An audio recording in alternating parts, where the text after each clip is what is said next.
Okay, hi. So this is Petra from Klubovna, and I'm here with Rob from Lionheart. Hello, Rob. How are you doing today? Good. Great. Okay, this is your first time playing Fajtfest, actually, right? Yep. Are you excited? How are you feeling about tonight? I'm super excited. This is our first time playing here. The view is beautiful. It was awesome, like driving in, and was just walking around with Matěj, looking at all the sites, like the ski slope stuff, and checking it out. So. Super stoked. Yeah, it's a great place, isn't it? But this is definitely not your first time here in the Czech Republic. No. And I wanted to ask you if you already have like any expectations when you know you will be playing a show here. Like, is it, you know what to expect? Is there anything like that? I don't know if we know what to expect. You kind of never do. You just like hope to have a great show. But we have always played Czech. We've always loved Czech. Since the first time we ever came to Europe, we were playing Czech. So everywhere from obviously Prague, I don't know how to pronounce it, Seska Bujovice or whatever. I don't know. Budweis, actually. Yeah. České Budějovice. Yeah, exactly. Yeah. So like we used to play there all the time, Pilsen, all sorts of different places. So we love it. It's always an awesome place to play, beautiful country, awesome people. So super stoked to be able to play like a fest here. The only other fest we ever played here is Brutal Salt. So, which was obviously like incredible, but very stoked for this one. Great to hear that. When we're at it, you're actually working with Matěj Štěpánek this year, who's a part of our Klubovna crew. So what's his exact role in let's say, this process? Matěj is just in the family.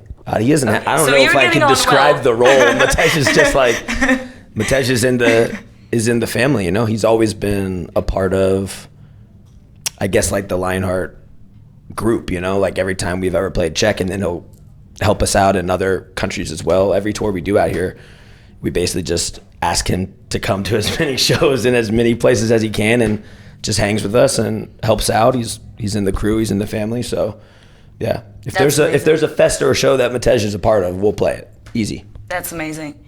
Okay, well, your album Undisputed actually celebrated a 10th anniversary this year. Did not know that. And I wanted to ask you, how much has really changed in the band since then, if we're talking this 10-year horizon? Well, first of all, I probably should have done some 10-year anniversary merch or something now that I'm thinking about it. So that's interesting. Maybe I'll take that back. So thank you for the information. Didn't know that. I guess a lot has changed. I mean, we don't even play much off that album. We play Lifer, and that's probably it. It's interesting because I feel like there was like two periods of Lionheart, you know, and there's this like inflection period sort of right after that where we came out with Welcome to the West Coast, the first one, and the fan bases and the band as a whole, like there's sort of two versions, you know, there's post Welcome to the West Coast and like pre Welcome to the West Coast. And nowadays when we tour and when we play, it's like most people are post Welcome to the West Coast. It's Welcome to the West Coast, Love Don't Live Here, all that stuff, Valley of Death. Like that's what everybody knows and wants to hear. And so a lot has changed. We don't play much off that album. Myself and Jay are obviously still in the band, but it feels like a different version of us. You know, I mean, I love it, but it just feels like a different time. And when you're talking about this and mentioning especially Welcome to the West Coast, is there any release, and maybe it's this one, that you consider like the cornerstone of Lionheart, or maybe the one that like helped you get where you are today? I mean, the first Welcome to the West Coast for sure, because that was, and if you listen to Lionheart, you know, like we started sounding different then, especially my vocals too. Pre that, like Will Survive, Built on Struggle, Undisputed, I don't think I sounded like myself. I was just trying, like we were a young band and we just wanted to sound like the bands that we liked. And so same for me on vocals, like I just wanted to sound heavier, you know, but that's really not how my voice is. And so, I think Welcome to the West Coast, the first one was the first album that we kind of said, fuck it, let's just write whatever we want to write. Let's do it however we want to do it. I'm going to start singing exactly how I want to sing. And if people like it, cool. And if they don't, then I don't fucking care. So that was like the first time that our style really changed, and I felt like we like came into our own. And so to me, that still feels like that's like the first album of what I really feel like Lionheart is. I'll always love the earlier stuff for sure, but we were young and we were just trying to figure out what we wanted to sound like, you know? Yeah. Okay, when there was this break in 2016, 2017, when you like stopped playing for a while, then there was this huge comeback. Do you, like, if you look back, do you see any positives on the fact that you did this? That you had that pause, and whether your attitude to music even has changed since then? Yeah, so a couple things. First, we didn't expect it to be like a huge comeback. I honestly just thought everybody was going to be pissed and like not show up. But we were collectively as a band, we were like, fuck it, we want to play, we're going to play. If 50 people show up, then we rock for 50 people. And it ended up obviously being, to your point, like kind of a huge comeback. It was nice, it was well received, but we weren't expecting that at all. Looking back on it, I still feel good about taking the break because like I've done this band since I was 18, you know?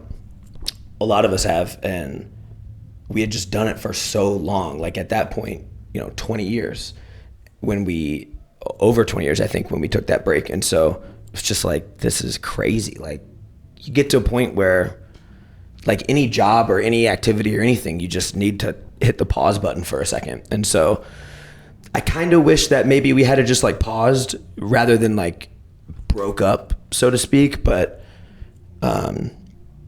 I do everything in extremes, so I didn't think to pause it. I just said, okay, we're done.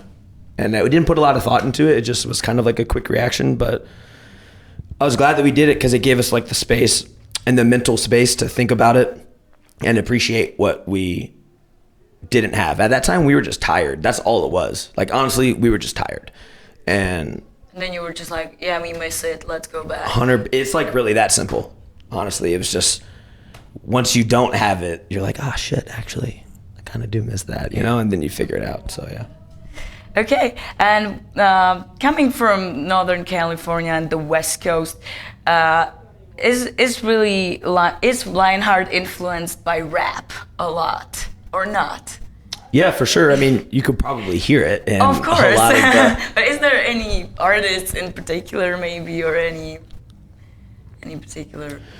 Yeah, I mean, there's a ton. I mean, even when we, in between Undisputed and Welcome to the West Coast, we even changed the studios that we were going to and the people that we're working with. I always try to give credit to one person in particular, a guy named Jet Black. Mr. Jet Black is like what he goes by. He's a rapper out of the Oakland Bay area, and super close with him. And after Undisputed, I didn't think we were going to make another album. I thought we were just kind of like over it. And he was the one that encouraged me to get back in the studio. I did that whole album with him. We did all the vocals together. And he's an incredible rapper. He's amazing. So if anybody's paying attention, please look up Mr. Jet Black on Spotify. He's incredible. Look him up. But I credit him with that first Welcome to the West Coast album for sure. He helped me through a lot of that. So love that. Some other NorCal rappers. I mean, Mozzie is like incredible. He's out of Sacramento right now. I think he's one of the best rappers in all of Northern California. He's incredible too. So there's a long list. I could give you a long list, obviously. But yeah, of course, yeah, heavily influenced by rap, definitely. It's what I grew up listening to. It's what I listen to now. So. And when it comes to the lyrics themselves, are they only based on like personal experience? Yeah. Mostly? Yeah? Yeah, definitely. Yeah. So, and I always try, like, most people either, I don't feel like they're typical hardcore lyrics. A lot of people either hate my lyric style and don't like my lyrics, or they love them and they can relate to them. For me, it was the rap that I grew up on was told great stories, and they didn't put it in a poetic way. It was just describing their realities and everything that they were going through, and it helped me relate to it, you know, because it was the same shit that I was going through when I was a kid. And then you had bands, when I first got into heavy music, it was bands like Blood for Blood that did the same thing. There wasn't a lot of poetry. There wasn't a lot of fluff to it, you know. They just told it like it was. They said, this is the pain that I'm going through. This is what it looks like. And the reality. 100%. And so it's like the first time I heard that stuff, I remember being like, holy shit, like someone feels the same way I feel, you know? And it wasn't wrapped in this like just ridiculous sort of like creative poetry bullshit where people have like songs that you don't even know what they're talking about, you know? And so for me, that's always been important, that if I write a song, I want to tell a story. I want the end user or the listener to understand exactly what I'm going through and exactly what I'm feeling, so that if they relate to it, they don't have to, you know, dig for the reasoning behind it. So I like to be like super direct with it. Yeah, that's great. I was wondering, when it comes to the name Lionheart, I was thinking, okay, is it somehow related to the actual Van Damme movie Lionheart, or is it anyhow like heroic related, or Not was it really. just a name that you liked? I mean, I honestly don't even remember. Like, swear to God, I probably like. I mean, I know the movie. I don't even know why we named it Lionheart. Like, I just thought it was like a tight name when I was like, I don't know, 18 or 20 or something. I have no idea. So, but I think it's all right. Yeah. Definitely. It works for me. Yeah, definitely. So. Okay, one last question I have for you is that we have a Club of Na stand here, and there are barbers, and there are also tattoo artists. You can get a tattoo there, actually. Easy. And I wanted to ask you whether you have tried this ever, to get a tattoo at a festival, or whether you would like to. Oh yeah, for sure. I think Yeah? I got like. Yeah, I got a little. Am I supposed to talk in the microphone? There's like a little BP right here because I was. Oh yeah, I can see that. Yeah. In Budapest. Uh-huh. Like we had like a tattoo friend that was backstage, and everybody was getting all sorts of like giant tattoos, and I just wanted something, so I just got a little BP.